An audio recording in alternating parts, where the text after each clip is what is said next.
guys, welcome to Khushi's Kitchen. Today I am going to prepare a Bengali dish named Aam Kashondi diye chicken paturi from my home-style cooking recipes. If you like the recipe, then press the like button and share it more with your family, friends and relatives too.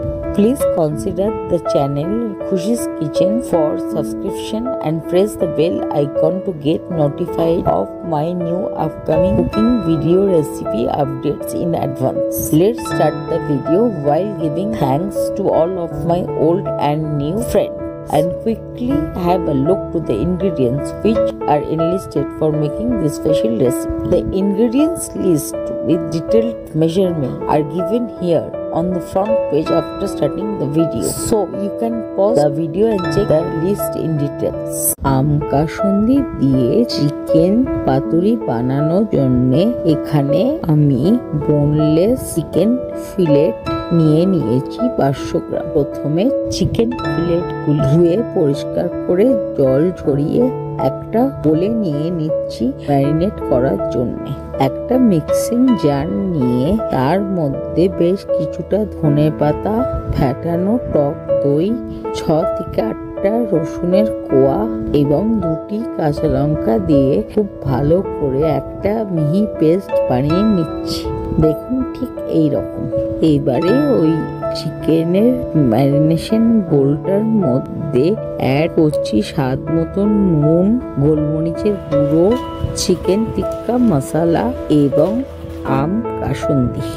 একবার হাত দিয়ে ভালো করে মিশিয়ে নিয়ে এবং অল্প ধনেপাতার পেস্টটা অ্যাড করে দিচ্ছি। এবারে সমস্ত মশলাগুলি হাত দিয়ে ভালো করে চিকেন ফিলেটগুলি সঙ্গে মাখিয়ে নিচ্ছি। এবারে ওই ম্যারিনেশন বোলটা প্লেন ফ্রিজারে রেখে দিচ্ছি আধ ঘন্টার জন্য। এবার চিকেন পাতুরি গ্রেভিটা তৈরি করতে একটা বলে আমি লেফট ওভার ধনে পাতার পেস্টটা নিয়ে নিচ্ছি এবং ওর সঙ্গে কালো সর্ষে এবং সাদা সর্ষে বাটাটা অ্যাড করছি। পোস্ত এবং কাজু বাটাটাও অ্যাড করে দিচ্ছি। একবার ভালো করে হাত দিয়ে মিশিয়ে নিয়ে ওই গ্রেভিটার মধ্যে সমপরিমাণে বাটা আদা রসুন অ্যাড করছি ও লেফট ওভার টক দইটাও অ্যাড করে দিচ্ছি। একবার হালকা হাতে মিশিয়ে নিয়ে ওই গ্রেভিটার মধ্যে অ্যাড করছি বেশ কিছুটা আম কাসুন্দি, চাট মশলা এবং বেশ কিছুটা সর্ষের তেল।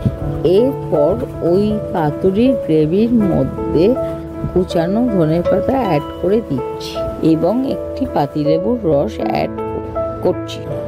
এবারে সমস্ত উপকরণগুলি ভালো করে হাত দিয়ে মিশিয়ে নিচ্ছি।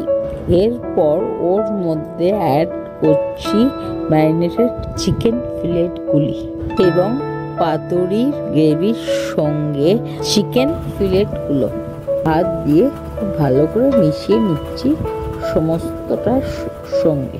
এবার এই বোলটা আধ ঘন্টার জন্য প্লেন ফ্রিজারে রেখে দিচ্ছি ভালোভাবে ম্যারিনেট হওয়ার জন্য। আধ ঘন্টা পর চিকেন ফিলেটের ম্যারিনেটেড বোলটা বের করে রাখছি নর্মাল টেম্পারেচারে আনার জন্য। পর বেশ কিছু কলা পাতা অর্ধেক করে কেটে নিয়ে জল দিয়ে ধুয়ে গ্যাস ওভেনটা জ্বালিয়ে সমস্ত কলা পাতাগুলো এপিট ওপিট করে সেঁকে নিচ্ছি।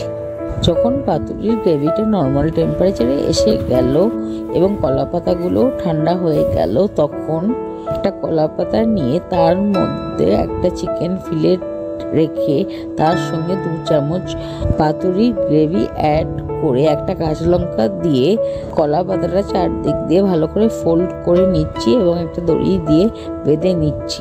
দেখুন ঠিক এইভাবে এই সেম প্রসেস ফলো করে আমি পুরো পাতুরিগুলো রেডি করে নিচ্ছি। যখন সব পাতুরিগুলো রেডি করা হয়ে গেল, তখন প্রথমে পাতুরিগুলিকে 7 মিনিটসের জন্য স্টিম করে নিচ্ছি। এবার একটা ফ্রাইং প্যানে অল্প সর্ষের তেল দিয়ে তেলটা গরম হলে পরে ওই স্টিম পাতুরিগুলো এপিট ওপিট করে ভালোভাবে ভেজে নিচ্ছি 3-4 মিনিট ধরে। তৈরি হয়ে গেল আমাদের জিভে জল আনা লোভনীয় সুস্বাদু আম কাসুন্দি দিয়ে চিকেন পাতুরি। এবারে একটা পাতুরি খুলে আপনাদের দেখিয়ে দিচ্ছি এই চিকেন পাতুরিটা কতটা নরম হয়েছে একটা ছুরির সাহায্যে। এখানে আমি চিকেন পাতুরিটা পরিবেশন করেছি হট স্টিমড রাইস, একটা কাঁচা লঙ্কা এবং একটা গন্ধরাজ লেবু দিয়ে। I am ending today's video for the time being with this prayer. All of you be stay well-being and make people around you also be stay well-being. Till then, stay tuned and connected. We'll coming back shortly with a new cooking recipe. Thanks for watching. Thanks to all.